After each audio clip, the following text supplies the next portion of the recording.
Ja, ingmar შემართიცობით ოსტოს. ჩაბა.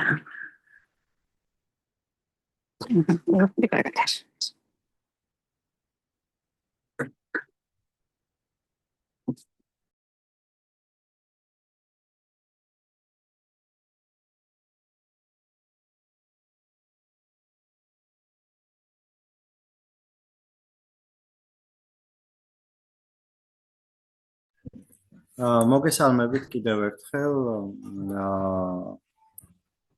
პირველ რიგში მადლობას გიხდით Zoom-ში დასწრებისთვის და მობრძანებისთვის. ისეთი ამინდია, რომ დღეს ჩვენ ვაპირებთ კარტელების მოხსენების ფარგლებში წარვადგინოთ ჩვენი კარტელის მიერ დამუშავებული თემა. კარტელში ვმუშაობდით მე საბა შოშიტაშვილი, ქალბატონი მაია კერვალიშვილი, ქალბატონი ანკო პირველი, საბა დვალიძე და ალექსანდრე სულაძე ობსესიური ნევროზის ირგვლივ ფროიდის თეორიაში. დღეს გვექნება მოხსენების პირველი ნაწილი, რომელიც უფრო თეორიულია და მიზნად ისახავს ობსესიური ნევროზის კლინიკის ფსიქიკური მექანიზმებისა და ეტიოლოგიის განხილვას. მოხსენების ტექსტი მომზადებულია ჩემი და ქალბატონების ანკოსა და მაიას მიერ მომზადებული ტექსტების ინტეგრაციით და მე მხვდა წილად პატივი, რომ წარმედგინა ეს მოხსენება. ხოლო ხვალ საბა და სანდრო გვესაუბრებიან ობსესიური ნევროზის კლინიკურ შემთხვევაზე და ობსესიური ნევროზის კულტურულ ასპექტებზე. სადაც უკეთ გამოჩნდება ის ფსიქიკური მექანიზმები, რომელზეც დღეს ჩვენ თეორიულად ვისაუბრებთ. მიუხედავად იმისა, რომ ობსესიური ნევროზის როგორც ტერმინის, ასევე დიფერენცირებული კლინიკური ერთეულის დაფუძნება ზიგმუნდ ფროიდის სახელს მიეწერება, მაინც სამართლიანი იქნება თქვათ, რომ ობსესიური ნევროზის მსგავსი მდგომარეობების აღწერა ფროიდამდეც ფიქსირდებოდა. და ცირედით მიმოვიხილოთ ის ისტორიული კონტექსტი, რომელიც წინ უძღოდა ფროიდის შრომებს. განსხვავებით ისტორიისგან, რომლის შესახებ ჩვენამდე მოღწეული უძველესი ცნობები ძველი წელთაღრიცხვით მეორე 1000 წლეულით თარიღდება, ობსესიური ნევროზის ისტორია სულ რამდენიმე საუკუნეს ითვლის. მე-17 საუკუნეში ობსესიური ნევროზის მსგავს მდგომარეობებს აკავშირებდნენ რელიგიურ მელანქოლიასთან. რობერტ ბატონი თავის მელანქოლიის ანატომიაში 1621 წელს აღწერს შემთხვევას. თუ ის არის საზოგადოებაში, სადაც სიჩუმეა, მაგალითად ქადაგებაზე, ეშინია, რომ ხმამაღლა იტყვის რაღაც შეუფერებებს. 1660 წელს ჯერემი ტაილერი საუბრობს აკვიატებულ ეჭვებზე ტერმინით scruples, რაც გულისხმობს პრობლემებს იქ, სადაც პრობლემები არ არის, ეჭვებს, სადაც ეჭვის საფუძველი არ არის. ერთ-ერთ ქადაგებაზე ჯონ მურიმ ისაუბრა ადამიანებზე, რომლებსაც რელიგიური ცერემონიალებისას ებადებათ ღვთისმგბობი აზრები, რომლებიც მიუხედავად ინდივიდის წინააღმდეგობისა უფრო და უფრო ძლიერდებიან და მათ ნებას არ ემორჩილებიან. ობსესიური ნევროზის სახელით ცნობილი ფსიქიკური აშლილობის მსგავსი მდგომარეობების შესახებ პირველი მეცნიერული შეხედულებები ჩნდება მე-19 საუკუნეში ფსიქიატრიის განვითარებასთან ერთად და განსაკუთრებით ფრანგალიანისტებთან. ჟან-ეტიენ დომენიკ ესკიროლთან ობსესიურმა ნევროზმა ადგილი ნებელობითი მონომანიის ცნების ქვეშ იპოვა. ესკიროლი ამ მდგომარეობებს აღწერს როგორც უნებლიე, დაუძლებელ ინსტინქტურ აქტივობას. აქტივობები, რომლებსაც სუბიექტი ახორციელებს არც მის ემოციას და არც მისი ემოციის და არც მისი რაციოს შედეგია. პირიქით, სუბიექტის სინდისი ცდილობს დათრგუნოს ეს აქტები, თუმცა მის ნებას ეს არ ძალუძს. ამდენად ესკიროლი მივიდა ნებელობის, ან შეიძლება ითქვას ნების სისუსტის ცნებამდე. ბენედიქტ ოგიუსტინ მორელთან ობსესიური ნევროზის წინამდებარედ გვევლინება ემოციური დელირიის ცნება, რომელიც გულისხმობს არა შეშლილობას, არამედ ნევროზს ოღონდ ძველი მორალური გაგებით. სადაც ხვდებით ფიქსირებულ იდეასა და არანორმალურ ქმედებებს, მაგრამ არა ინტელექტუალური უნარების დაზიანებას. მორელის თვალსაზრისი ობსესიური მდგომარეობების აფექტურ სფეროსთან კავშირის შესახებ ახალი სიტყვა იყო და იმ დროის გერმანული ფსიქიატრიის წრეებში დამკვიდრებული აზრისგან განსხვავდებოდა, რომლებიც მსგავს მდგომარეობებს პარანოიის გვერდით აზროვნების აშლილობებში აერთიანებდნენ. ლეგრანდიუს სოლის შრომა ეჭვის სიგიჟე შეხების ბოდვით არსებითად ობსესიურ ნევროზს ეხება. 27 კლინიკური შემთხვევის ანალიზის საფუძველზე ლეგრანი მივიდა დასკვნამდე, რომ ეჭვის სიგიჟე 3 საფეხურისგან შედგება. პირველ საფეხურზე ინდივიდს უჩნდება სპონტანური აზრები ეჭვისა და შიშის გრძნობის თანხლებით. მეორე ეტაპზე სუბიექტი ნათესავებს ან მეგობრებს გაანდობდა სიმპტომებს. ამ დროს შეიძლება თავი ეჩინა დეპრესიის, შფოთვის ან და ფობიურ სიმპტომებს. თავს იჩენდა სუიციდური აზრები, საგნებზე შეხების შიში, ხელების არანორმალურად ხშირი დაბანა და გადაჭარბებული მიდრეკილება სისუფთავისკენ. თუმცა პაციენტი ინსაიტის უნარს არ კარგავდა ინსაიტის ფსიქიატრიული გაგებით. მესამე სტადიაზე თავს იჩენდა სოციალური ცხოვრების მნიშვნელოვანი გაუარესება. რიტუალები და ობსესიური პარალიჩი არა სხეულებრივი, არამედ ფსიქიკური გაგებით, როგორც ნების პარალიზება, წამყვანი ხდებოდა.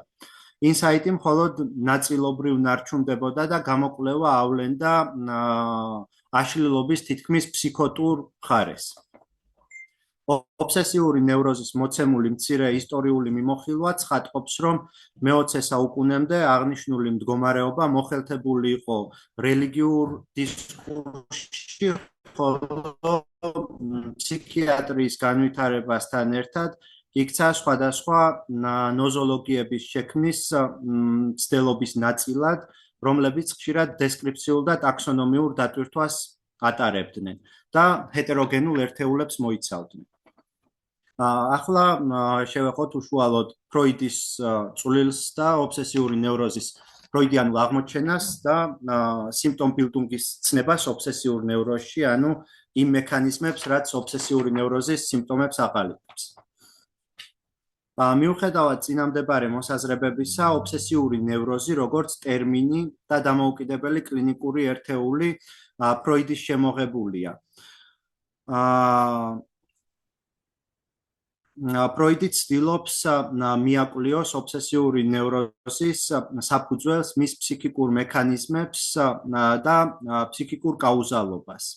ფროიდი როგორც მახვილგონიერი კლინიცისტი არა მხოლოდ აღწერს და აჯგუფებს ფსიქიკური აშლილობების სიმპტომებს, არამედ უფრო შორსაც მიდის და ცდილობს ფსიქიკური აშლილობის ფსიქიკური კაუზალობითვე ახსნას. ფროიდი ობსესიური სიმპტომატიკით ინტერესდება 1894 წელს ნაშრომში დაცვითი ნეიროფსიქოზები, სადაც ობსესიები, ფობიებისა და ისტერიის გვერდით განიხილება როგორც სუბიექტის მატრამვირებელ მოვლენასთან შეხვედრის შედეგად განვითარებული დისფუნქციური დაცვითი რეაქცია. ისტერიული, ფობიური და ობსესიური სიმპტომატიკის დასაწყისი ერთი და იგივე მექანიზმს ეფუძნება. სუბიექტი ცდილობს, რა თავი დაიცვას მატრამვირებელი მოვლენისგან, ერთმანეთისგან განაცალკევებს მატრამვირებელ იდეას და მის თანხლებ აფექტს, იგივე აგზნების ჯამს. და ეს ორი ტერმინი ფროიდის ადრეულ თეორიაში, როგორც ვიცით, სინონიმებად იხმარება და ერთმანეთისგან კაცრად დიფერენცირებული არ არის. აღნიშნული სამი კლინიკური ერთეულის გენეზისში განსხვავებები სწორედ ამ მომენტიდან იწყება. თუ სუბიექტი ახერხებს აგზნების კონვერსირებას, მაშინ საქმე გვაქვს ისტერიასთან. მაგრამ ინდივიდებში, რომლებიც მოკლებულნი არიან კონვერსიის უნარს, აფექტისა და იდეის სეპარაციის შედეგად ძალაგამოცლილი იდეა, რომელიც როგორც წესი სუბიექტის სექსუალურ ცხოვრებას ეხება, ნარჩუნდება ცნობიერში. ხოლო დაუკავშირებელი აფექტი მიებმება სხვა იდეას. ამ ცრუ კავშირით ყალიბდება ობსესიური იდეები. როგორც ფროიდი შემდგომში იტყვის, ობსესიურ ნევროზს არ ახასიათებს ამოუცნობი ნახტომი ფსიქიკურიდან ფიზიკურში. შესაბამისად, მისი სიმპტომატიკა შემოიფარგლება ფსიქიკური სფეროთი, განსხვავებით ისტერიისგან, რომელიც კონვერსიების სახით ვლინდება სხეულში ან სხეულზე. 1894 წელს ნაშრომში ფობიებისა და ობსესიების შესახებ ფროიდი ობსესიური და ფობიური სინდრომების სეპარაციას ახდენს ნევრასთენიისა და დეგენერაციის ცნებებისგან და მათ განიხილავს სეპარირებულ ნევროზებად, რომელთაც განსხვავებული ფსიქიკური მექანიზმები და ეტიოლოგია უდევთ საფუძვლად. ფროიდი ერთმანეთისგან განარჩევს ჭეშმარიტ ობსესიებს და ფობიებს. ყველა ობსესია შედგება ორი ფაქტორისგან. პირველი ეს არის პაციენტის თავსმოხვეული მაიძულებელი ხასიათის იდეა, ხოლო მეორე არის ამ იდეასთან დაკავშირებული აფექტური მდგომარეობა. ობსესიებისა და ფობიების ერთმანეთისგან გამიჯვნა შეგვიძლია აფექტური ფაქტორის გათვალისწინებით. ვინაიდან ფობიებში შეხვედრადი აფექტი ყოველთვის არის შფოთვა ან შეიძლება ითქვას შიში, რაც გერმანულად არის angst. ხოლო ჭეშმარიტ ობსესიებს შეიძლება თან ერთვოდეს როგორც შფოთვა, ასევე ეჭვი, ბრაზი ან სინანული.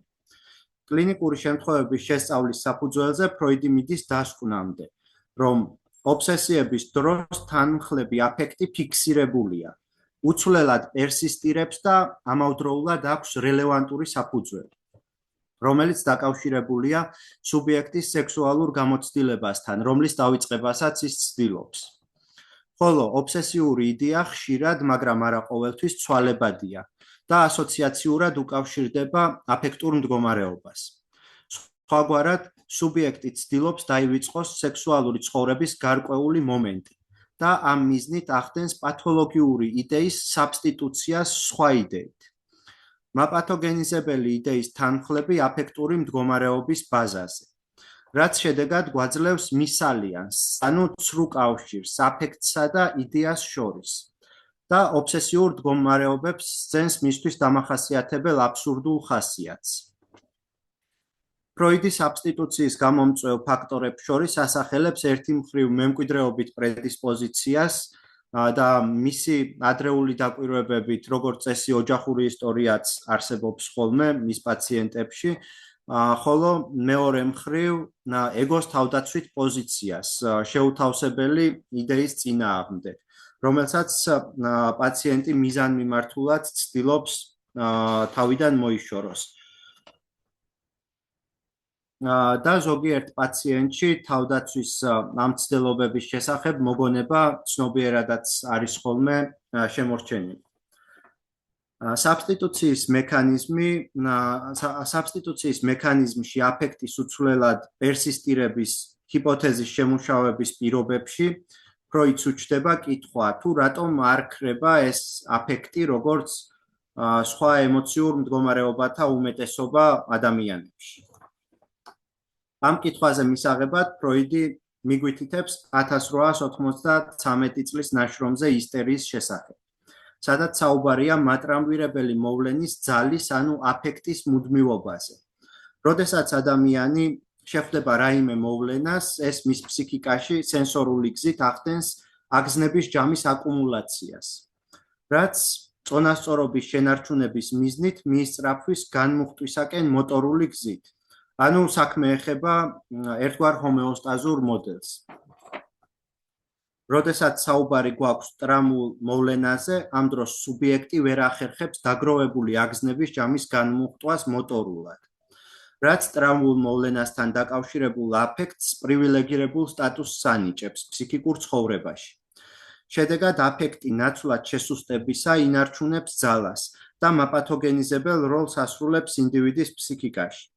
სხვაგვარად, საქმე გვაქვს ინდივიდთან, რომელიც გარკვეულ მოვლენასთან შეხვედრისას ნაცვლად საპასუხო რეაქციისა მუნჯდება ფსიქიკური და ფსიქიკური გაგებით, მაგრამ მასში საუბარს იწყებს სიმპტომი.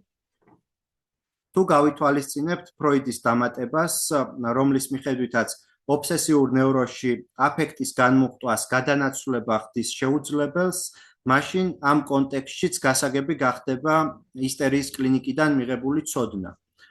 თუ ისტერიაში მატრამვირებელ მოვლენასთან შეხვედრისას დაგროვებულ აგზნების ჯამს პირდაპირი გამოთავისუფლებისგან განდევნით აქვს გზა ჩახერგილი, მაშინ ობსესიურ ნევროზში ამგვარ ფუნქციას საბსტიტუცია ასრულებს. შედეგად ორივე შემთხვევაში აფექტი პათოგენურ ძალას იღებს და თავს ავლენს განსხვავებული სიმპტომატიკით. ფროიდი უფრო და უფრო რწმუნდება ობსესიური სიმპტომატიკით დახასიათებული სინდრომის ცალკე კლინიკურ ერთეულად გამოყოფის აუცილებლობაში. 1894 წლის 7 თებერვლით დათარიღებულ წერილში ფლისისადმი ფროიდი პირველად ახსენებს ტერმინს ობსესიური ნევროზი, ცვანგსნეუღოზე.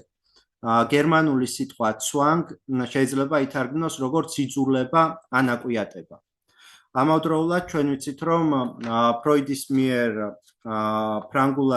ორიგინალში ფრანგულად დაწერილ ნაშრომებში ობსესიური ნევროზის შესახებ ის იყენებს ტერმინს ნეუღოზ ობსესიონე. და ინგლისურშიც მაგალითად ასე მკვიდრდება ეს ტერმინი როგორც obsession. შესაბამისად, ცვანგსნეუღოზის ტერმინში ფროიდი გულისხმობს ერთგვარი იძულების ან აკვიატების მდგომარეობას. 1907 წლის ნაშრომში ობსესიური ქმედებები და რელიგიური პრაქტიკა ფროიდი უკვე აშკარად ამკვიდრებს ობსესიურ ნევროზს როგორც ტერმინს და დამოუკიდებელ კლინიკურ ერთეულს. ფროიდის აზრით ობსესიური ნევროზის ტერმინში უნდა გავაერთიანოთ ადამიანები, რომლებიც იტანჯებიან როგორც ობსესიური აქტივობებით ან ცერემონიალებით, ასევე ისინიც, ვინც იტანჯებიან ობსესიური ფიქრებით, იდეებით და იმპულსებით. ნევროტული ცერემონიალები აერთიანებს ყოველდღიური საქმიანობის ერთგვარ მოდიფიკაციებს, დამატებებს ან შეზღუდვებს, რომლებიც რიტმულ განმეორებად სახეს იძენენ. მიუხედავად ცერემონიალის მკაცრად ფორმალიზებულობისა, როგორც მხილველში, ასევე პაციენტში ან სუბიექტში, ისინი უაზრობის შთაბეჭდილებას ტოვებენ. თუმცა მცირედი გადახვევაც კი სტერეოტიპულობიდან პაციენტისთვის დაკავშირებულია აუტანელ შფოთვასთან. გარდა ობსესიური ქმედებებისა და რიტუალებისა, აშლილობის სურათს შეადგენს აკრძალვები და აბულიები, ანუ გადაწყვეტილების მიღების უუნარობა. სხვაგვარად შეიძლება ითქვას, რომ ობსესიური ნევროზი წარმოადგენს აკრძალული, დაშვებული და გარკვეული წინაპირობის შესრულების შემთხვევაში დაშვებული აქტების ერთგვარი დაუწერელი კანონების ერთობლიობას, რომელთა დარღვევაც სუბიექტში იწვევს აუტანელ შფოთვას. თავდაპირველად ობსესიები და აკრძალვები შემოიფარგლება სუბიექტის პირადი საქმიანობით და მის სოციალურ ცხოვრებას უვნებელს ტოვებენ. ფროიდის შედარებით ობსესიური ნევროზი იქცევა როგორც წყლის ნიმფა მელუზინა, რომელიც უფლისწულთან სასიყვარულო ურთიერთობაში რჩება მხოლოდ იმ პირობით, თუ შაბათს სატრფო არ შეხედავს მელუზინას, რომელიც ადამიანურის ნაცვლად ნიმფის ფორმას იღებს. და შემდეგ თუ დრო დაგვრჩება, საინტერესო მითია, ბევრნაირად შეიძლება განვიხილოთ ობსესიური ნევროზის კონტექსტში და შეიძლება ვისაუბროთ ამაზეც. ამის მსგავსად ობსესიური ნევროტიკიც რიტუალების სახით იხდის ერთგვარ ხარკს, რაც შესაძლებელს ხდის დღის მანძილზე სოციალური მოვალეობის მეტნაკლები წარმატებით შესრულებას. ობსესიური ნევროზი ხასიათდება სიმპტომთა არასტაბილურობით. პაციენტს შეუძლია ერთი სახის ობსესიური იდეა ან ქმედება ჩაანაცვლოს სხვით, რამაც შეიძლება თავდაპირველი სურათი საგრძნობლად შეცვალოს. მაგრამ სუბიექტი სიმპტომების აღმოფხვრას ვერ ახერხებს. მიუხედავად ამ ქმედებების თუ აზრების აბსურდულობაში სრული დარწმუნებულობისა. ზემოთ ვისაუბრეთ იდეების აფექტთან მისალიანსის, ანუ ცრუ კავშირის შედეგად გამოწვეულ აბსურდულობაზე და ვახსენეთ ისიც, რომ ობსესიური ქმედებებიც მსგავსი აბსურდულობის შთაბეჭდილებას ტოვებენ დამკვირვებელშიც და სუბიექტშიც. მაგრამ ფსიქოანალიტიკური პრაქტიკა ფროიდს არწმუნებს, რომ ეს აბსურდულობა მოჩვენებითია. ობსესიური რიტუალები წარმოადგენენ ზესტრუქტურირებულ, მნიშვნელობებით დატვირთულ და აფექტურად ინვესტირებულ ფსიქიკურ წარმონაქმნებს, რომლებიც როგორღაც დაკავშირებულნი არიან სუბიექტის მნიშვნელოვან ინტერესებთან ან წარსულ გამოცდილებასთან, რომელიც კვლავ ოპერატიულია და აქტუალობას არ კარგავს. ეს კავშირი შეიძლება დამყარდეს ორი გზით, პირდაპირი ან სიმბოლური რეპრეზენტაციის გზით. და შესაბამისად ობსესიური აქტების ინტერპრეტაცია შეიძლება იყოს ისტორიული ან სიმბოლური. ობსესიური ნევროზი გადანაცვლების Verschiebung მექანიზმის მუშაობით სუბიექტის ფსიქიკურ აქცენტებს მნიშვნელოვანი მოვლენებიდან გადაანაცვლებს უმნიშვნელოზე და შედეგად ქმნის ერთგვარ სიმბოლოს, რომელიც რეპრეზენტირებს რაღაცას, რასაც პათოგენური გავლენა ჰქონდა სუბიექტზე. ობსესიური ნევროზის მექანიზმის სიღრმისეული გაგების მცდელობაში ფროიდი მიდის დასკვნამდე, რომ აშლილობის საფუძველს წარმოადგენს ლტოლვითი და პირველ რიგში სექსუალური იმპულსების განდევნა. ამ ლტოლვის მიზნის რეალიზაციის წინააღმდეგ რეაქციის ფორმაციის სახით იქმნება სპეციფიკური სინდისი, მაგრამ ლტოლვა, რომელიც არაცნობიერში აგრძელებს არსებობას, გამუდმებულ საფრთხეს წარმოადგენს სუბიექტისთვის და განიცდება როგორც საცდური. საცდურს დამორჩილების, ანუ განდევნილი ლტოლვის რეალიზაციის არაცნობიერი სურვილი სუბიექტში იწვევს ბრალის არაცნობიერ გრძნობას, რომელიც სასჯელის შესახებ იდეებთან კავშირის შედეგად გვაძლევს მოლოდინის შფოთვას, რომ შეიძლება რაღაც საშინელება მოხდეს. თუმცა არსებობს ობსესიური ნევროზის შემთხვევები, სადაც ბრალის გრძნობა საერთოდ არ არის წარმოდგენილი. იქ როგორც ჩანს, ეგო თავიდანვე იცილებს ბრალის გრძნობის გაცნობიერებას ახალი სიმპტომების, სასჯელის ან შეზღუდვების შექმნით. ეს სიმპტომები ამასთან ერთდროულად წარმოადგენენ მაზოხისტური იმპულსების დაკმაყოფილებას, რომლებიც თავის მხრივ რეგრესიის შედეგად კიდევ უფრო ძლიერდებიან. ასეთ პირობებში ჩდება კითხვა. თუ ადგილი ჰქონდა განდევნას, მაშინ კონფლიქტი რატომ არ ფორმდება ფიქსირებულ წარმონაქმნად, როგორც ვთქვათ, კონვერსია ისტერიაში. ფროიდის აზრით, ობსესიურ ნევროზში განდევნა მხოლოდ ნაწილობრივი წარმატებით ფუნქციონირებს და გამუდმებით განიცდის მარცხის საშიშროებას, რაც სათავეს უდებს დაუსრულებელ კონფლიქტს, რომელიც საჭიროებს ინდივიდის გამუდმებულ ფსიქიკურ ძალისხმევას ლტოლვის იმპულსების ზეწოლის წინააღმდეგ. ობსესიურ ნევროზში განდევნის არასაკმარის წარმოდგენილობაზე მიგვანიშნებს ის ფაქტი, რომ პაციენტებს ხშირად ახსოვთ მოგონება, რომლის რეკონსტრუქციაც ხდება სიმპტომში. თუმცა მოგონებასა და სიმპტომს შორის ანალოგია მათთვის შეუმჩნეველი რჩება. განდევნის წარუმატებლობა ქმნის რეაქციის ფორმაციებისა და ობსესიური ქმედებების აუცილებლობას, რომლებიც შემუშავებულია ლტოლვის მიზნის რეალიზაციისგან დაცვის მიზნით. მაგრამ ობსესიური ქმედებები უბრალოდ კი არ აფერხებენ ლტოლვის რეალიზაციას, არამედ კომპრომისული სახით აკმაყოფილებენ კიდეც მას.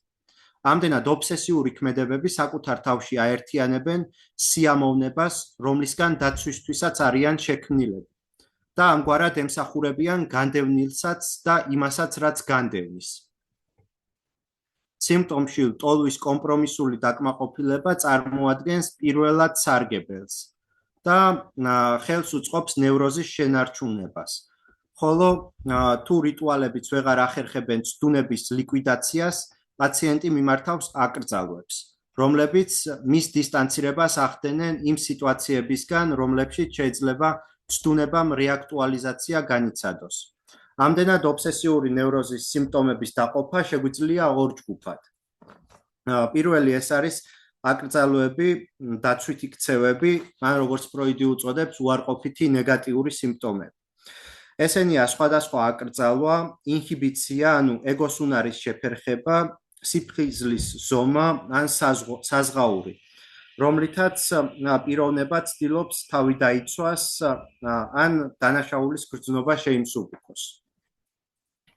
სიმპტომთა მეორე ჯგუფი, რომელსაც ფროიდი გამოყოფს, არის ჩანაცვლებითი დაკმაყოფილება. ეს არის სურვილის სიმბოლური შენიღბული სახით დაკმაყოფილება. სიმპტომის ფორმირება აღწევს ნამდვილ ტრიუმფს, მაშინ, როცა ახერხებს აკრძალვა და დაკმაყოფილება ერთმანეთში გააერთიანოს. ისე რომ ის ბრძანება ან აკრძალვა, რომელიც სუბიექტმა თავის დასაცავად შექმნა, ამავე დროს მისთვის სასურველი დაკმაყოფილების ფუნქციასაც ასრულებდეს. ამ მიზნის მისაღწევად სიმპტომი ხშირად იყენებს ყველაზე გამომგონებლურ ასოციაციურ გზებს. ასეთი მიღწევა ცხადყოფს ეგოს მიდრეკილებას სინთეზისკენ. პაციენტს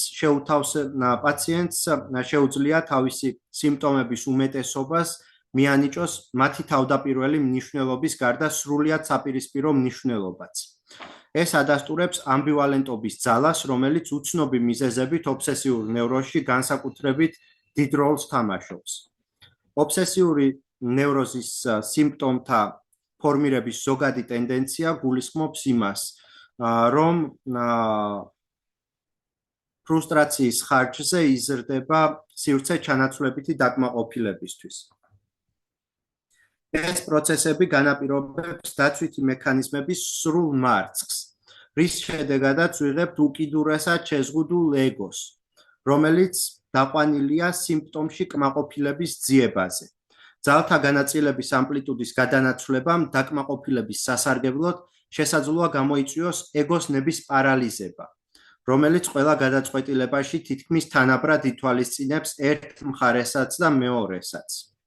იცსა და სუპერეგოს, ანუ აკრძალვასა და ლტოლვას შორის ცხარე კონფლიქტი, რომელიც თავიდანვე დომინირებდა დაავადებაში, შეიძლება გადაიზარდოს ისეთ გროტესკულ ზომებად, რომ ეგო, როგორც შუამავალი, ვეღარ შეძლებს ვერცერთი ისეთი ნაბიჯის გადადგმას, რაც არ იქნება ამ კონფლიქტის თანამონაწილე. და შედეგად ვიღებთ ეგოს სრულ შეფერხებას, ფაქტობრივად ფუნქციონირების სრულ ინჰიბიციას. ყველაზე ელემენტარულ შემთხვევებში სიმპტომი ორფაზიანია. ეს კარგად ჩანს ობსესიური სიმპტომების ფორმაციის ისეთ მექანიზმებში, როგორიცაა ანულაცია, რომელიც გერმანულად არის Angeschenmachen და იზოლაცია. ობსესიური ნევროტიკის ეგოში არსებულ ამ ფორმაციებს ფროიდი განდევნის სუროგატებად თვლის და მიიჩნევს, რომ დაცვის დამატებით მექანიზმებად უნდა ჩაითვალონ რეგრესიისა და განდევნის გვერდით. ვინაიდან განდევნა კარგად ვერ მუშაობს, ამიტომ საჭიროა ახალი ზომების შემუშავება. პირველი შემთხვევაში, ანუ ანულაციის შემთხვევაში, სუბიექტი აბათილებს ერთ ქმედებას, აზრს ან სურვილს მეორით. იყენებს რა მოტორულ აქტს, მაგალითად, ხელების დაბანა. ისე რომ ორივეს, ანუ ფსიქიკური შინაარსის და მოტორული აქტის კვალს აკრობს ფსიქიკიდან. შედეგად აკვიატებულ მოქმედებას დაუყოვნებლივ მოყვება მეორე მოქმედება, რომლის მიზანია პირველი მოქმედების შედეგების განეიტრალება ან გაუქმება. თუნდაც ეს მეორე მოქმედება სრულიად საპირისპირო არ იყოს. ეს მექანიზმი ემსახურება შფოთვისა და დანაშაულის გრძნობის შემცირებას ან ანულაციას. იზოლაციის მექანიზმის მუშაობისას, თუნდაც მაშინ, როცა განდევნა არ ეხება იმპულსის შინაარსს, ის მას აშორებს ემოციურ ნაწილს, მაგალითად აგრესიას, რის შედეგადაც ობსესიურ იდეას პაციენტები აღწერენ როგორც უწყინა აზრს, რომელიც არანაირ ემოციას არ აღძრავს, მაგრამ რეალურად ჩამოცილებული აფექტი სხვა ადგილას განაგრძობს ყოფნას. სუპერეგო იქცევა ისე თითქოს განდევნა არ მომხდარა და ეგოს შესაბამისად ექცევა, ანუ მკაცრად სადისტურად. ეგო, რომელმაც ერთი მხრივ იცის საკუთარი უდანაშაულობა, განიცდის ბრალის გრძნობას და იღებს პასუხისმგებლობას იმაზე, რის შესახებაც არაფერი უწყის. თუმცა ეს მდგომარეობა იმდენად დამაბნეველი არ არის, როგორც თავიდან ჩანს. სუპერეგოს ქცევა სრულად გასაგებია. ვინაიდან ის სუბიექტის ფსიქიკაში ფროიდის თქმით ყოვლის მხედველი თვალია და მან იცის რომ სუბიექტს აქვს რაღაც ისეთი სურვილი, რაც აკრძალულია. ასე რომ სუპერეგოს ქცევა მეტნაკლებად გასაგებია. ხოლო ეგოში არსებული წინააღმდეგობა მხოლოდ მიუთითებს იმაზე, რომ იგი განდევნის გზით არის შეკავებული. თუმცა ეგო სრულად ხელმისაწვდომი რჩება სუპერეგოს გავლენისთვის. ანუ მიუღებელი სურვილი განდევნილია არაცნობიერში და შეკავებულია, ეგომ ამის შესახებ არაფერი არ უწყის, მაგრამ სუპერეგო მიცის ამის შესახებ და სუპერეგოს გავლენისთვის ეგო ხდება მისაწვდომი, ამიტომაც ობსესიურ ნევროტიკს აქვს კოლოსალური ბრალის გრძნობა და არ იცის რის გამო. ობსესიურ ნევროზს ინჰიბიციასთან განსაკუთრებული კავშირი აქვს. როდესაც შფოთვასთან გამკლავების სხვა გზები მოჭრილია, შეიძლება განვითარდეს ინჰიბიციები, ანუ ეგოს ფუნქციის შეზღუდვა. მაგალითად, ფროიდი აღწერს პაციენტს, რომელსაც რისხვის გამომწვევი მოვლენის შემდეგ ხანგრძლივი დამბლის მსგავსი დაღლილობა იპყრობდა. ინჰიბიციამ შეიძლება მოიცვას როგორც მთელი სხეული, ისე მისი ცალკეული ნაწილი. განსაკუთრებით იმ შემთხვევაში, თუ ამ ნაწილის ეროტიზაცია მოხდა, მაგალითად, წერის ან დაკვრის უნარის შეფერხება. ობსესიური ნევროზით შეპყრობილი ადამიანებისთვის მათი მკაცრი სუპერეგოს გამო მოსალოდნელი წარმატებაც კი შეიძლება საფრთხის შემცველი აღმოჩნდეს.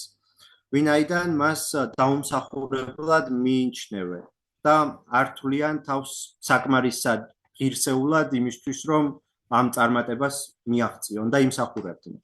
სწორედ ამიტომ ხშირად ხვდებით პროფესიულ საქმიანობასთან დაკავშირებულ ინჰიბიციებს, როგორიცაა საქმის გაჭიანურება, გადადება ან ერთ წერტილზე ტრიალი. როგორც სხვა აშლილობის, ასევე ობსესიური ნევროზის სიმპტომის მიღმაც გარდა პირველადი სარგებლისა დგას მეორადი სარგებელიც, რომელიც ხელს უწყობს სიმპტომების შენარჩუნებას. ამ კუთხით ობსესიური ნევროზი პარანოიის მსგავსად მოქმედებს. სიმპტომის მიერ მიღებული ფორმები ეგოსთვის განსაკუთრებით ფასეული ხდება, არა პრაქტიკული სარგებლის, არამედ ნარცისული დაკმაყოფილების გამო. ობსესიური ნევროზით შეპყრობილი ადამიანი ქმნის ისეთ სისტემებს, რომლებიც საკუთარი თავის სიყვარულს აძლიერებენ. ის თავს სხვებზე უკეთესად გრძნობს, რადგან გამორჩეულია განსაკუთრებული სისუფთავით ან სინდისიერებით. ახლა გადავიდეთ ობსესიური ნევროზის ეტიოლოგიაზე და ფროიდის ცნებაზე ნეუღოზენუალ, რომელიც ნიშნავს იმას თუ რატომ ავითარებს სუბიექტი ერთ ან მეორე ნევროზს. დაწყებული 1894 წლიდან ფროიდმა ობსესიური ნევროზის როგორც ცალკე ნოზოლოგიური ერთეულის დახასიათება დაიწყო. ამ პერიოდიდან მოყოლებული ის სხვადასხვა თეორიას ავითარებს და აზუსტებს ამ ნევროზის წარმომავლობას. სხვადასხვა წლებში საუბრობს როგორც მემკვიდრეობით, ასევე ტრამვულ და ადრეულ ბავშვობის აქტუალურ სექსუალურ გამოცდილებაზე. საბოლოო ჯამში ფროიდი ფსიქოსექსუალური განვითარების ეტაპებზე მომხდარი ქრონოლოგიური მოვლენების თეორიას ავითარებს, რამაც სუბიექტი შეიძლება განაწყოს ობსესიური ნევროზისკენ. თუმცა აღნიშნავს, რომ ამ ნევროზის ბუნება ბოლომდე შესწავლილი არ არის. ობსესიური ნევროზი, ისევე როგორც ისტერია, ოიდიპოსის კომპლექსის ეტაპზე ვითარდება ლიბიდინალური მოთხოვნების გავლენით, რომლებიც იწვევენ შიდა ფსიქიკურ კონფლიქტს. ამ კონფლიქტის გადასაჭრელად ფსიქიკა ავითარებს ნევროზის ერთ ან მეორე ფორმას. ასეთ პირობებში იბადება კითხვა. რატომ ხდება, რომ ერთი და იგივე ფსიქიკური კონფლიქტი სხვადასხვა სუბიექტში იძლევა განსხვავებულ ნევროზულ ფორმას? ანუ რატომ ხდება ერთი ადამიანი ისტერიული, ხოლო მეორე ობსესიური? დიფერენციალური თვალსაზრისი გვეხმარება არა მხოლოდ იმაში, რომ გავმიჯნოთ ობსესიური ნევროზის სხვა კლინიკური ერთეულებისგან, არამედ დიფერენციაცია მოვახდინოთ ეტიოლოგიის მიხედვითაც.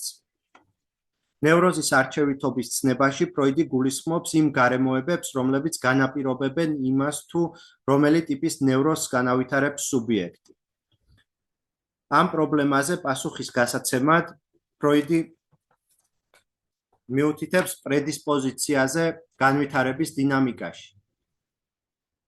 ფსიქიკური ფუნქციები, ანუ სექსუალური და ეგოს ფუნქციები, განიცდიან ხანგრძლივ და კომპლექსურ ევოლუციას, სანამ მიაღწევენ ზრდასრულ ორგანიზაციას. თუმცა ამ პროცესში შეიძლება ადგილი ჰქონდეს რომელიმე სტადიაზე ფიქსაციას, რაც თავის მხრივ იწვევს ინჰიბიციას. ასე რომ პრედისპოზიცია სხვა არაფერია თუ არა ინჰიბიცია განვითარების დინამიკაში. ფროიდი გამოყოფს შემდეგ ფსიქონევროზებს, რომელთაც უკავშირებს ფსიქოსექსუალური განვითარების კონკრეტულ ეტაპებს. ეს არის ისტერია, ობსესიური ნევროზი, პარანოია და ნაადრევი გონებასუსტობა, დემენცია პრაეკოქს, რასაც იხსენიებს პარაფრენიის სახელით. ზუსტად პარაფრენიები აღმოჩნდება ფროიდისთვის პირველი ნევროზთა არჩევითობაზე დასაკვირვებლად. ის ჩამოთვლის სამ საერთო თვისებას. ეს არის მეგალომანია, ობიექტთა სამყაროსგან დაშორება და ტრანსფერის სირთულე. საიდან გამომდინარე წასკვნის, რომ ფიქსაცია, რომელიც ამ ფსიქონევროზების პრედისპოზიციას განაპირობებს, უნდა ვეძებოთ ლიბიდოს განვითარების იმ სტადიაზე, რომელიც წინ უსწრებს ობიექტის არჩევას, ანუ აუტოეროტიზმისა და ნარცისიზმის ფაზაზე.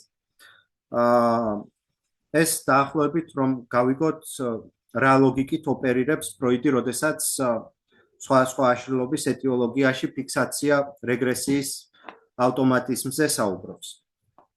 რაც შეეხება ისტერიას და ობსესიურ ნევროზს, მათი პრედისპოზიცია გულისხმობს ლიბიდოს განვითარების შედარებით უფრო გვიანდელ ფაზებს. ფროიდი აქვე სვამს მთავარ შეკითხვას. რას გულისხმობს ის ინჰიბიცია განვითარებაში, რომელიც განაპირობებს ისტერიისა თუ ობსესიური ნევროზის პრედისპოზიციას და რა განსხვავებაა მათ შორის? ამ კითხვაზე პასუხის გასაცემად პირველ რიგში ის უარყოფს მანამდე არსებულ ჰიპოთეზას, რომლის მიხედვითაც ისტერია განპირობებულია პასიური სქესობრივი გამოცდილებით ბავშვობაში, ხოლო ობსესიური ნევროზი აქტიური გამოცდილებით, სადაც სუბიექტმა განიცადა სიამოვნება.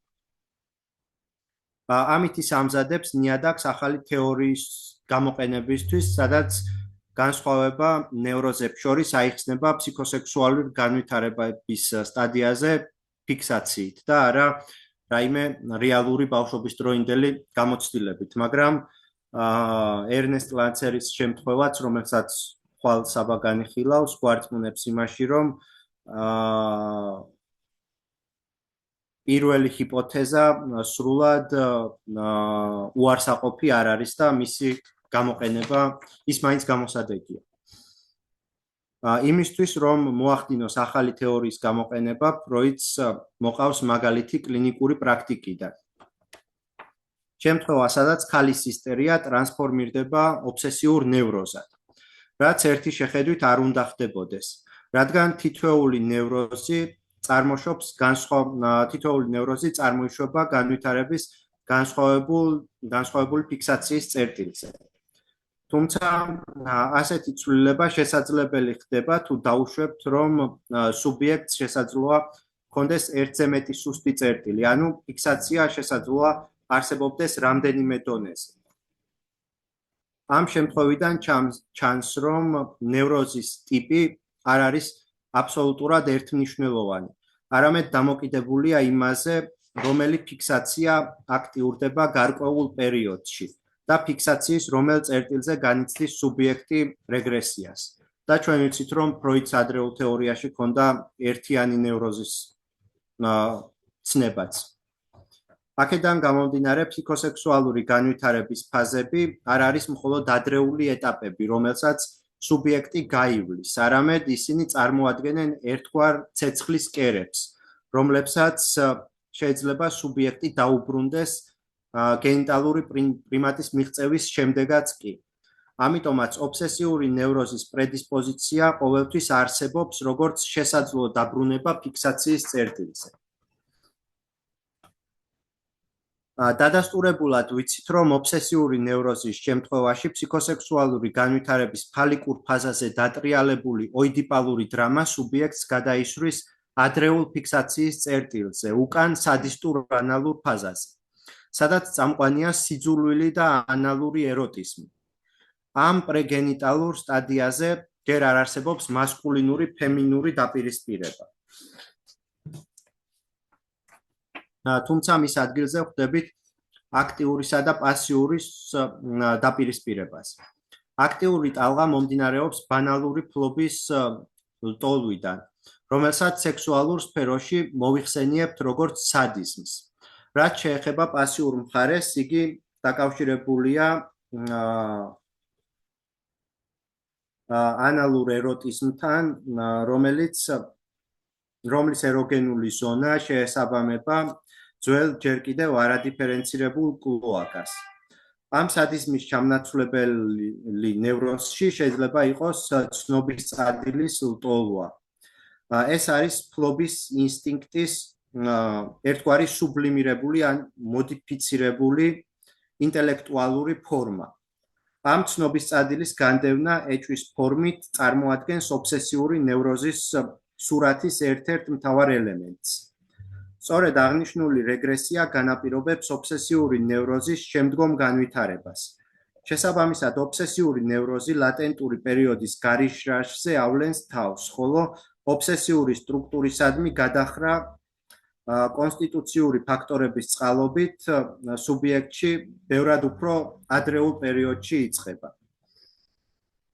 ამ რეგრესიის წყალობით ობსესიურ ნევროზში ანალური ქარაქტეროლოგია ზეწარმოდგენილია და ვლინდება ჰიპერტროფირებული ფორმებით.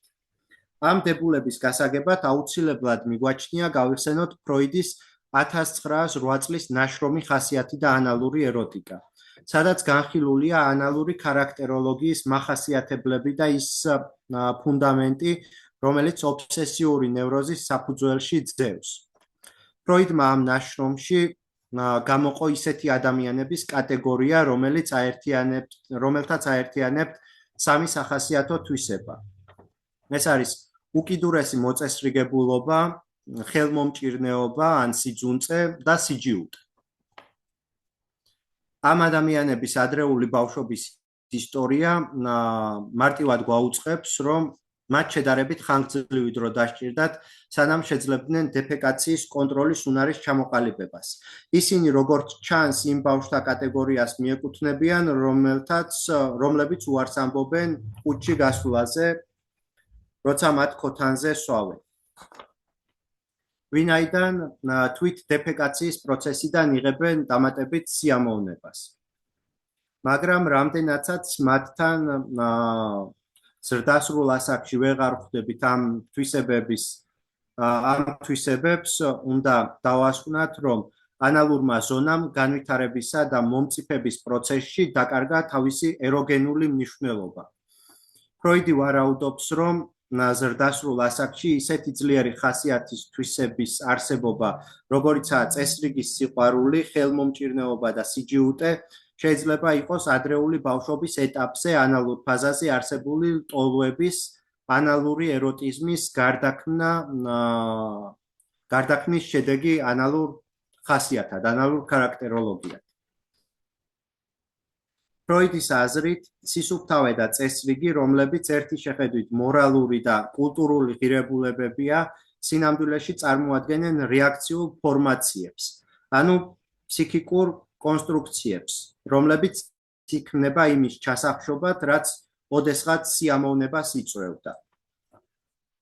ფეკალური მასა არის ბავშვის პირველი საკუთრება, რომლის მიცემა ან შეკავებაც წარმოადგენს სოციალურ აქტს.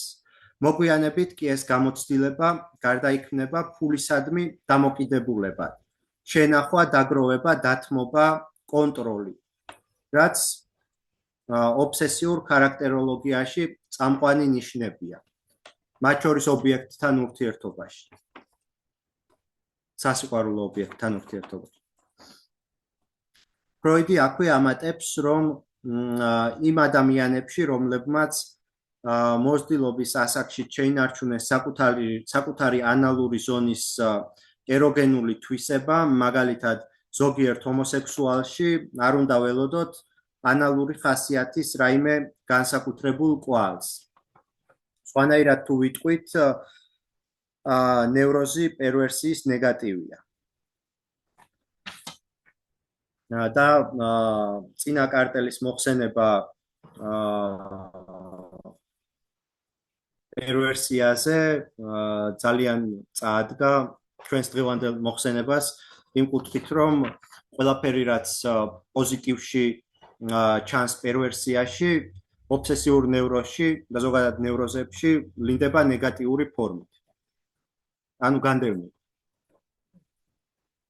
ლატენტური პერიოდი იწყება ოიდიპოსის კონფლიქტის დაძლევა დათრგუნით, რის შედეგადაც წარმოიქმნება სინდისისა და მორალის ინსტანცია სუპერეგო, რომელიც ეგოს მეშვეობით აწესრიგებს ეთიკურ და ესთეტიკურ შეზღუდვებს ბავშვის სურვილებზე. ობსესიურ ნევროზში ეს პროცესები ნორმის ფარგლებს სცდება და პათოლოგიურად ძლიერდება. ოიდიპოსის კომპლექსის დაშლა ჩვეულებრივ ბავშვის განვითარების წინ გადადგმული ნაბიჯია. თუმცა ობსესიური ნევროზის შემთხვევაში ამ ნგრევას თან ერთვის ლიბიდინალური ენერგიის რეგრესიული დეგრადაცია. ანუ სექსუალური ენერგია უკან ბრუნდება განვითარების უფრო ადრეულ, კერძოდ ანალურ ფაზასთან დაკავშირებულ ობიექტებსა, ფიქსაციებსა და ფანტაზმებზე. ამდენად, ობსესიური ნევროზის პრედისპოზიციის თვალსაზრისით გასათვალისწინებელია ის ფაქტი, რომ ეგოს ევოლუცია წინ უსწრებს ლიბიდოს ევოლუციას. ამ რეგრესიისა და კომპლექსის არასრულყოფილი დაძლევის შედეგად ყალიბდება სუპერეგო, რომელიც ნორმალურისგან განსხვავებით ხდება განსაკუთრებულად მკაცრი, დაუნდობელი, დესპოტური და სავსე ანალური სადიზმით. ის ბავშვს უწესებს გადაჭარბებულად მკაცრ მორალურ მოთხოვნებს და აკრძალვებს, რაც იწვევს მუდმივ დანაშაულის გრძნობას. ეგო, რათა როგორმე დაუპირისპირეს მკაცრ სუპერეგოს და დათრგუნოს არასასურველი ტოლოები, და ეს ტოლოები პირველ რიგში არის ანალურ სადისტური იმპულსები, იყენებს დაცვის მექანიზმებს, რომლებსაც რეაქციის ფორმაცია ეწოდება. ეს რეაქციის ფორმაციები გამოიხატება საპირისპირო ქცევებისა და თვისებების ჰიპერტროფირებული, გადაჭარბებული განვითარებით.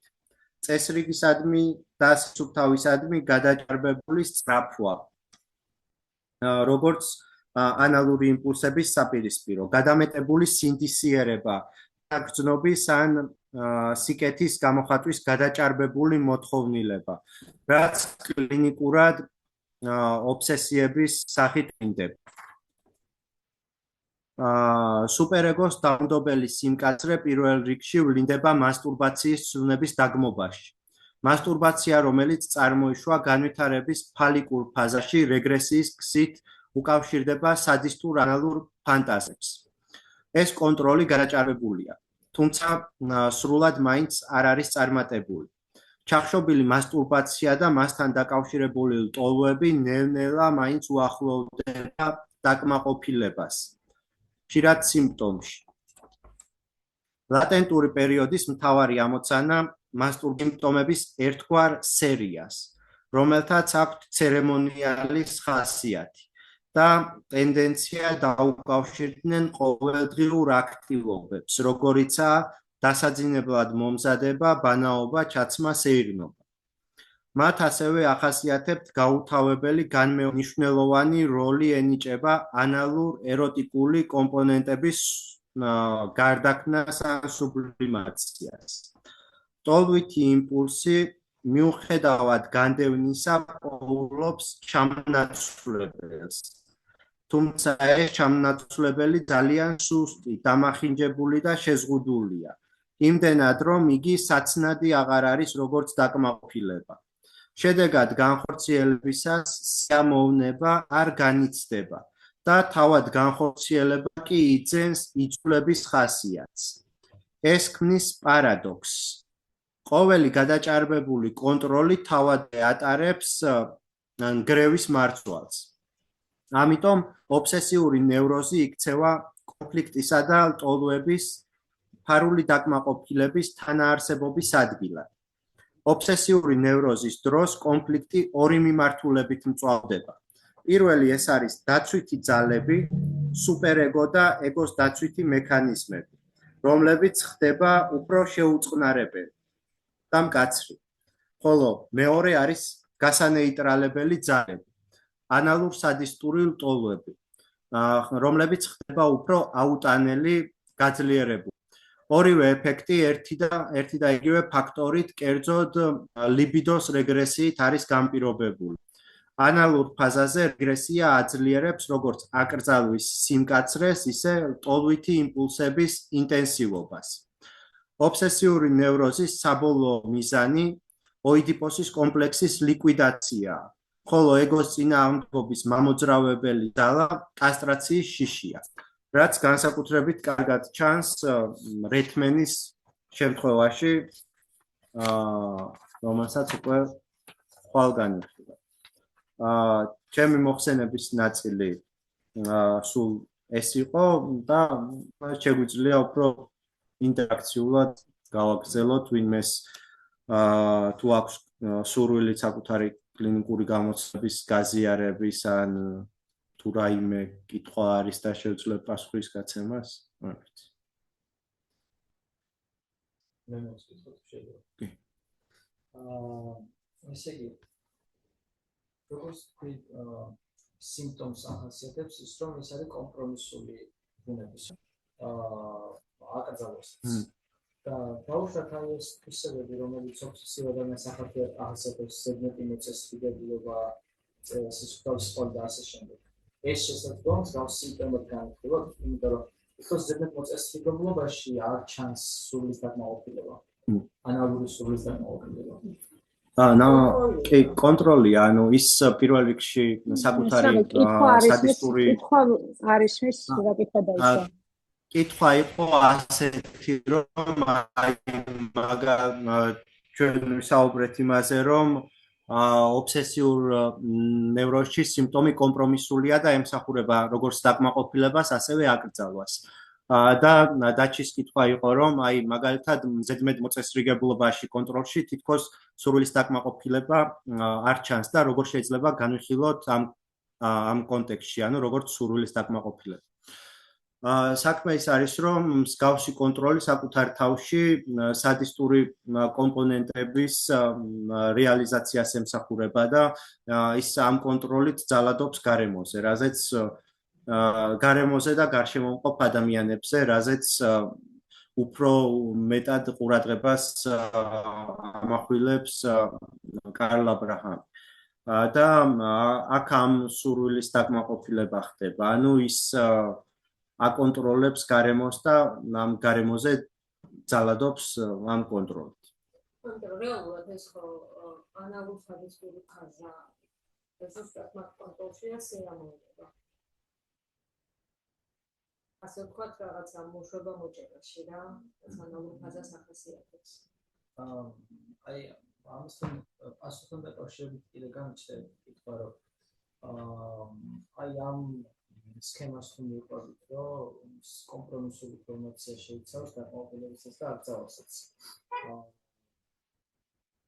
ეს აკრძალვა ხომ იმ სურვილზეა მიმართული, რომლის დაკმაყოფილებაც ხდება კომპრომისული ინფორმაციით. ანუ ეს სურვილი და ესამოსავლა არ არის აცდენილი, ანუ ერთმანეთთან დაკავშირებული. და აი დაუშვათ თუ განვიხილავთ აი ერთი კონკრეტული სიმპტომის მაგალითად ზედმეტ მოწესრიგებულობაზე. როგორც ვთქვით, ანუ ზედმეტი მოწესრიგებულობით ძალადობ გარემოზე. ანუ ამ სურვილის გაკეთება და თან სადისტურ ანალური სურვილების განდევნილი სადისტურ ანალური ხო, ნუ იგივე თემას ვაგრძელებთ, რომ აი მაგალითად თუ ეს მოწესრიგებულობა ემსახურება სადისტური იმპულსების რეალიზაციასაც ამავდროულად და ეს აკრძალვა და დაკმაყოფილება ერთმანეთთან დაკავშირებულია და გადაჯაჭვულია, მაშინ ისევ იგივე თემას მიუბრუნდით, რომ როგორ ხდება ეს მაგალითად გააჭარბებულ კონტროლში ან მოწესრიგებულობაში და რა სურვილის განდევნასთან გვაქვს საქმე. საქმე ის არის, რომ ამ შემთხვევაში ჩვენ ვაკვირდებით რეაქციის ფორმაციებს ანალურ სადისტური, რომელიც ნაწარმოებია ანალურ სადისტური იმპულსებისგან. და ანალური ხასიათის ნიშნები გულისხმობს ზუსტად ამას, რომ გადაჭარბებული კონტროლი, სადისტური მოპყრობა, როგორ ვთქვათ, ის ობიექტს ექცევა როგორც კერძო საკუთრებას, ხომ? და არა როგორც სუბიექტს. ერთის მხრივ კი ეს ტოლვები განდევნილია და ის არ ვლინდება როგორც პერვერსია. მაგრამ ვლინდება როგორც ხასიათის ნიშნე. თუ გასაგებად. მან მარტო მარტო სადისტური შეიძლება არ იყოს ამბაც მოწესრიგებულობას.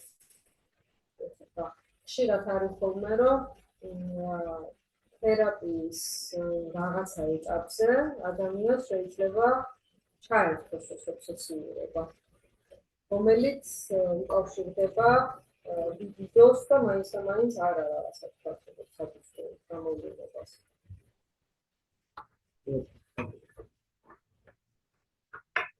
ეს ახლა ფაზიდან გამომდინარე, ესე ალბათ მაშავდეთ, რომ მაგ დროს ეგეთი მიმართულება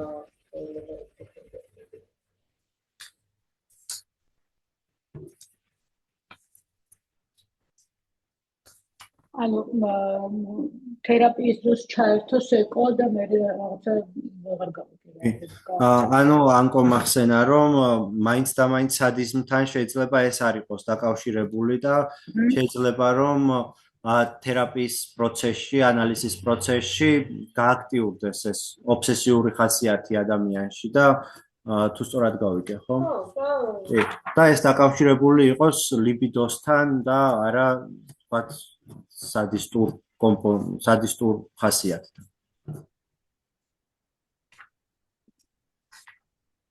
მადლობა.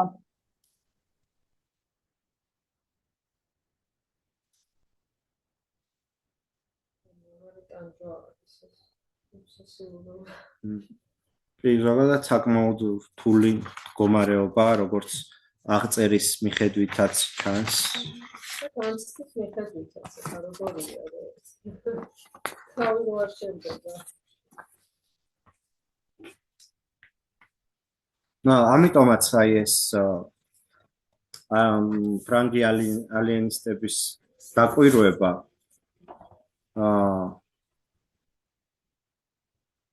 ძალიან საინტერესო იყო, რომ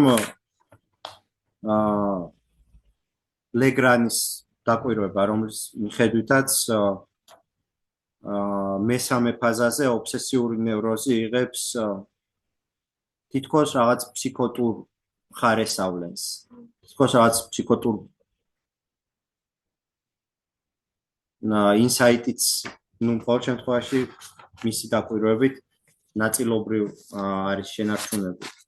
ეს მართლა გამახსენდა 10 დღე ამ წლის წინ შეიძლება 2 წლის წინ ალენვანი მიკითხავდა სემინარს ობსესიურ ნევროზზე. შეიძლება უფრო ადრეც და მან მოყავს მაგალითი ბავშვის. მე მგონი მან მოყავს მაგალითი რეალურად აუტისტის ბავშვი ეგონა აუტიზმის დიაგნოზი ჰქონდა დასმული და აღმოჩნდა ისეთი მაგარი ობსესიური ნევროზი. კი, მეც მახსოვს ეს შემთხვევა. ამერიკელი წყვილის შვილი. ხო, მან თქვა, ხო, მე მგონი, ხო. ბავშვობის ასაკში ანკო? კი, ბავშვობის ასაკში. და მე მოყვა კიდეც რა, ამათმა გაუშვეს კოლეგასთან, ანუ ეს ამერიკელი წყვილი იყო და ამერიკაში ცხოვრობდა ეს ოჯახი და გადაამისამართეს იქ მყოფ ფსიქოანალიტიკოსთან და გამოვიდა ეს ნეუნება რა. იმიტომ რომ რეალურად ახლა როდესაც საერთოდ ობსესიური ნევროტიპიროა ბავშვი აუტიზმი გონია და სადღაც სხვაგან მიკითხა, ნუ რა დღეში უნდა ჩააგდო, მე როგორ უარესად ჩაგეტავ. ხსევით თერაპიაზე და ისედაც ობსესიური ბავშვს კიდე ზე სტრუქტურირებული გარემო შევთავაზოთ კონტროლი. ის ამინითი რა ქვია, თავისი მაგალითად დავაგებით, ხო? მაგით უჭირავს თავისი თავი და ამეიდიეთ, რომ გამოაცლი ამას, აღარ დაალაგებინებ. საგმოდის მერე საერთოდ, ხო? როგორც საყრდენი ესე განიხილება ეს დაავადების პროცესი, ხო? ან შეიძლება ამ შემთხვევაში ეს ABA გახდეს ჩამნაცვლებელი. იმ თავდაპირველი სიმპტომის substitute. ასე რომ. გამარჯობა. ბოდიშ კამერას ვერთავ გზაში ვარ და პირველ რიგში ძალიან დიდი მადლობა ამდენად ამომწურავი მოხსენებისთვის, რომელიც ობსესიურ ნევროზის ყველაზე ფუნდამენტურ საკითხებს შეეხო, სტრუქტურულს და დინამიურს და მართლა ფროიდიანული ექსპოზიცია იყო მთლიანად ობსესიურ ნევროზის. სხვა შორის ლაკანს აქვს ნათქვამი, რომ თუ კი ისტერია ინფორმით, ისტერიული ნევროზი რა ფორმითაც ფროიდმა აღმოაჩინა ის და შარკომ და სხვებმა გაქრა ობსესიური ნევროზი ყოველთვის იარსებებს თანამედროვეობაში. ძალიან საინტერესო რამეა მართლაც ის არსებობს ისე როგორც ის იყო აღწერილი როგორც თქვენ თქვით საუკუნეების წინ 19 საუკუნეშიც მე-20-შიც ფაქტიურად უცვლელად. რაც შეეხება საინტერესო რამე თქვით ობსესიური ნევროზი თითქოს როგორც სტრუქტურას ყოველთვის იხსნება ფსიქოზზე, მაგრამ არასდროს არ ხდება, იმიტომ რომ ყოველთვის შესაძლებელია მეტაფორიზაცია და სიმბოლიზაცია, ყოველთვის. და მე გამახსენდა ამაზე თქვენ რო თქვით ფსიქოზი ახსენეთ. გამახსენდა ზუსტად ალენ ვანიეს კლინიკური პრეზენტაცია იყო პაციენტის ჰენრიეს სახელობის ფსიქიატრიულ დაწესებულებაში, რომელსაც ვესწრებოდით მაშინ მოყავდათ პაციენტი, არ ვიცით წინასწარ რა დიაგნოზით, არც ალენ ვანიემ არც სხვებმა და მოიყვანეს ობსესიურ კომპულსიური აშლილობის მქონე 25 წლის გოგონა, რომელიც მოხვდა ფსიქიატრიულ საავადმყოფოში, იმიტომ რომ ამ გოგოს ესე იგი ჰქონდა აკვიატებული თავის დაბანის რიტუალი, აკვიატებული, მოგეხსენებათ ობსესიური ნევროტიკები ბევრს ბანაობენ, ზოგი ხელში ამ გოგო ეს გოგო თავს იბანა. რაღაც სიტუაციაში ხანგრძლივი დროის განმავლობაში ვერ შეძლო განეხორციელებინა ეს რიტუალი. და იმდენად კოლოსალური და ხო ობსესიური ნევროზის დროს განსხვავებით ფობიისგან, როგორც თქვით, შფოთვა თითქოს არ არის, მაგრამ ამ შფოთვის კონტეინირებას ახდენს ის სიმპტომები, რომლებსაც გამუდმებით ასრულებს და რიტუალები და ნუ მოკლედ იმდენად კოლოსალური იყო ეს შფოთვა და იმდენად მასიური ფაქტიურად, რომ გახდა მისი ჰოსპიტალიზაცია საჭირო. არის შემთხვევები ობსესიური ნევროზის, რომელიც ხშირად კლინიკური წმინდა ტანჯვის თვალსაზრისით თუ შევხედავთ, ხანდახან ბევრად უფრო აუტანელი და გაუცდელია, ვიდრე შეიძლება ბოდიშ ჰალუცინატორული ფსიქოზი ან ფსიქოზი თუნდაც სწავე ფაზაში შეიძლება იყოს.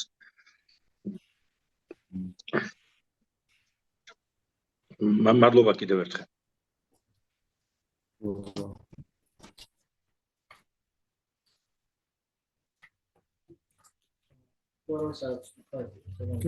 მაგ თოგიდა ცოტა ახლოს მოიწია რომ გაიგო. ან ცოტა ხმამაღლაც. კაი. მაქვს ესეთი კითხვა რომ თუ შეიძლება რამენაირად დავაკავშიროთ ობსესიური ნევროზი კლაინის პარანოიდულ, შიზოიდურ და დეპრესიულ ფაზებთან. ანუ სპეკულაციიდან ვარაუდით, რომ რა კავშირში შეიძლება იყოს. ან დაუშვათ ობსესიური ნევროტიკი, რაც შეიძლება მდებარეობდეს ამ როგორ თქვა სპექტრზე, რომელთან უფრო ახლოს იყოს შიზოიდურ, პარანოიდულ შიზოიდურ ფაზასთან და დეპრესიულ ფაზასთან, თუ შეიძლება ამერად დაკავშირება. და თუნდაც რომ შევადაროთ დაუშვათ ისტერიას, ისტერიულ პიროვნებას ამ გადმოსახედიდან. რთული კითხვა. თვითონ ფროიდი ხო იძახის აღარ მახსოვს რომ ნაშრომში თითქოს ესე დაყო, მაგრამ თან მე მგონი თვითონ უარყო ეს რომ რეალურად ობსესიურ ნევროზი თუ აღარ მახსოვს ფროიდი ობსესიური ნევროზი თუ არის დაკავშირებული ბავშვობაში ვთქვათ ჭარბებული სექსუალურ გამოცდილებასთან შეიძლება იყოს რაღაცა გასთან ისტერია პირიქით არის. ისტერიაში ხდება ისტერიაში შემთხვევაში საქმე გვაქვს რაღაც გამოცდილებასთან ბავშვობის დროს. სადაც სუბიექტი პასიურ მდგომარეობაში იყო და განიცადა უსიამოვნება. აი ეს ცდუნების სცენარაც არის, რომ ის იყო შეცდენილი ვიღაც უფროსის მიერ. და შემდეგ სიმპტომი ირთვება აბღეკუს მექანიზმით, ასე რომ. ობსესიურ ნევროზში საქმე გვაქვს პირიქით მდგომარეობასთან, გამოცდილებასთან, სადაც სუბიექტი იყო აქტიურ პოზიციაში და განიცადა სიამოვნება ამ დროს, ბავშვობის დროინდელ გამოცდილებაზე საუბარი. რაც ერნესტ ლანცერთან ძალიან კარგად ჩანს. იმიტომ რომ მას ორი გუბერნიორი ძიძა, ხო? გუბერნიორი. აძლევდა უფლებას, რომ გენიტალიებზე შეხებოდნენ. ან თვითონ ერნესტი შეხებოდა მათ. და ორი ხო, ჯერ ერთი ყავდა, მერე ის წავიდა და მერე მოვიდა და ისიც იგივეს ნებას აძლევდა. ხო. ისინი ისტერიულები.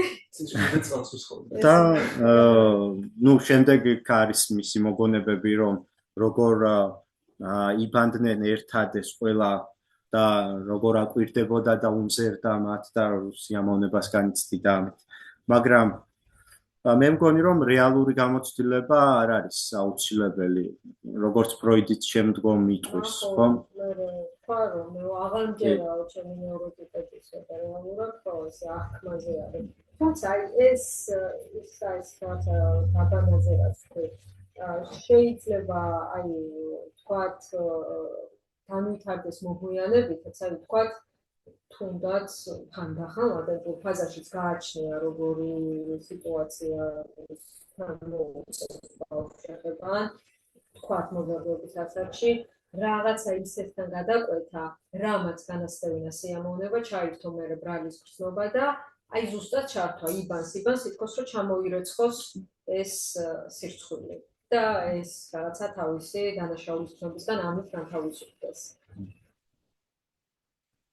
ალბათ მე ასე ვუყურებ ბავშვობაში ალბათ კლასიკები რაღაც გამოცდილება სადაც ვიღაც შეაცდია ან რაღაცა შეაცდია შეაცდენი სადაც ფართოებით უბრალოდ რა შარჩება მასონებაში რა ახსნებდა რა მოუტვირთება ხო აი ზუსტად ეგ არის პრედისპოზიციაზე რომ საუბრობს ფროიდი რომ ანუ ვინც აიწავა მაგ საინტერესო ის არის რომ როცა ინფანტილურ ამნეზიაზე საუბრობს ფროიდი ისტერიის შემთხვევაში ეს არის უპირველესად ძლიერი. ანუ განდევნაც უფრო ძლიერად მუშაობს პროცესს, მექანისტიკურ პროცესს. და ობსესიურ ნევროზში ინფანტილური ამნეზია თვითონ საწყურელებს თორს ასე ვთქვათ და უფრო რუდიმენტი რჩება ამ გამოცდილების. ანუ თვითონ ობსესიურ ნევროტიკი რაღაცას იღებს წარსულ გამოცდილებაში, ის დათმობაც შემდეგ აღარ უნდაოს. ანუ ეს აკრძალვა ესე ვთქვათ რა მუშაობს. ამიტომ ის მუდმივად განიცდის ამ ჩქუნებას. ცდილობს რომ მოიშოროს ხელის დაბანით, იშორებს იმას რის თქმულაც რეალურად არ ან კლაინტთან დავაბრუნოთ, როგორ კლაინტთან დავაბრუნოთ, რომ მან რაღაცა დააშავა. ცოტა ხმანა. მე ისინი ასწავლო კლაინტ კარიერაში.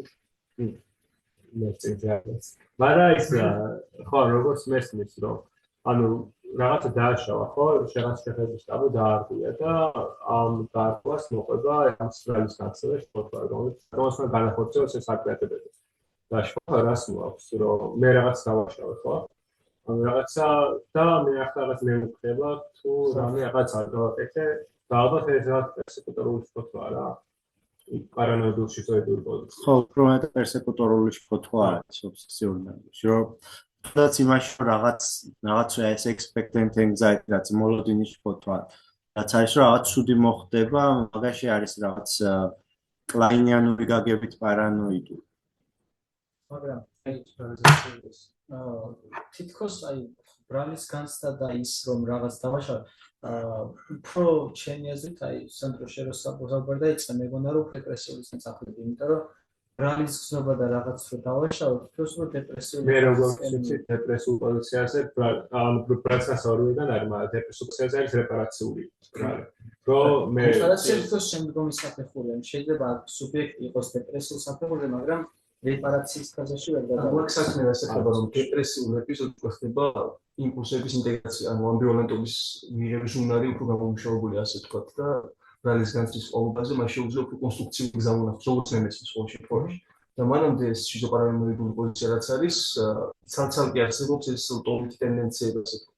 ну, сейчас სიყვარულის და სიძულვილის ტენდენცია. გახლეჩილი. ხო, გახლეჩილი, ანუ ცალ-ცალკე იმოყოფილება და ბრალის განცდა ამ შემთხვევაში აღმოცენდება აგრესიული იმპულსთან, რომ ის ბრალის განცდას ხსნის თვითონ სუბიექტის აგრესიული იმპულსი თვე, ასე ვთქვათ, რომელიც დაკავშირებულია ობიექტის განადგურებასთან და შემდეგ ეს იმპულსი უკვე იქცევა, ასე ვთქვათ, და მე მიმუქრება საჭიროდ.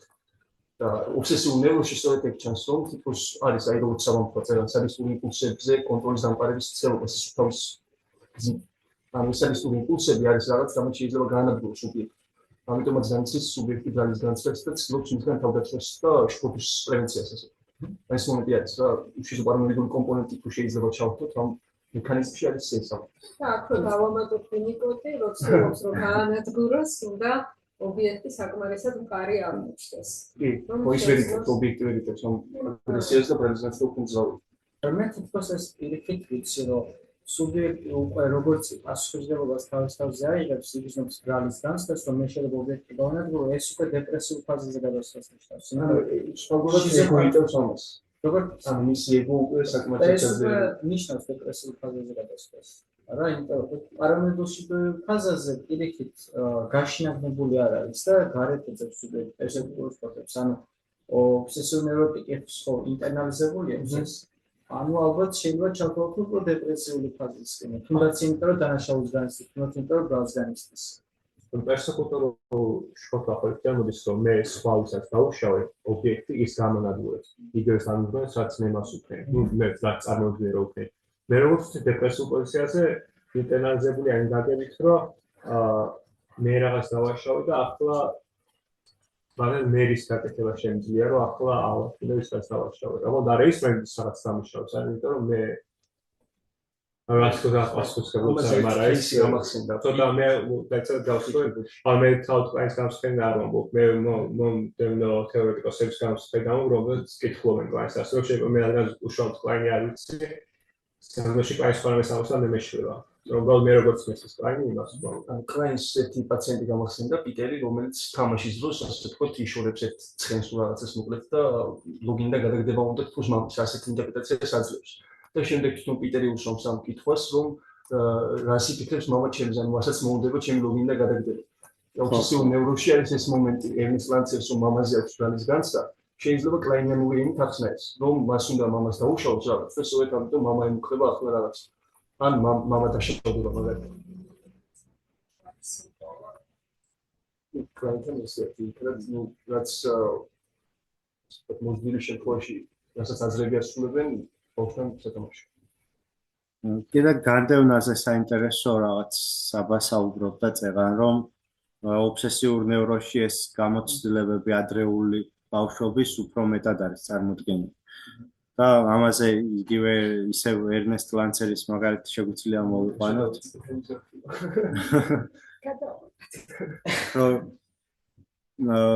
ფროიდი როცა ეკითხება, როდის დაიწყო თქვენი სექსუალური ცხოვრება, ზუსტად ახსოვს, ხო ესე არის. შეუბნება რომ ძალიან ადრე, როცა 4 წლის ვიყავ. პირდაპირ ის არის კონტრიბუცია თეორიაში. ხო. 4 წლიდან ახსოვს უკვე საკუთარი სექსუალური გამოცდილება. ფროიდს აწევს ფროიდიანულ პასუხს. ფროიდის სექსუალური იწყება კიდევ უფრო ადრე, ანუ ლანცერის შემთხვევაში ცოტა გვიან ფროიდისთვის.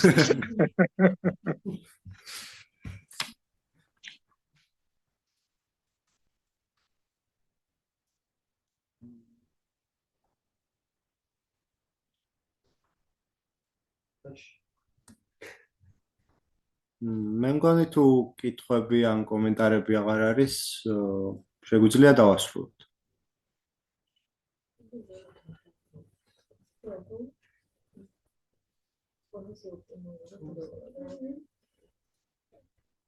ოპტიმალური დრო. მადლობა.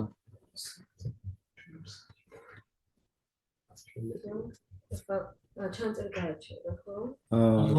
მადლობა საბა და სხვა მოხსენებებსაც. მადლობა თქვენ დასწრებით. მადლობა.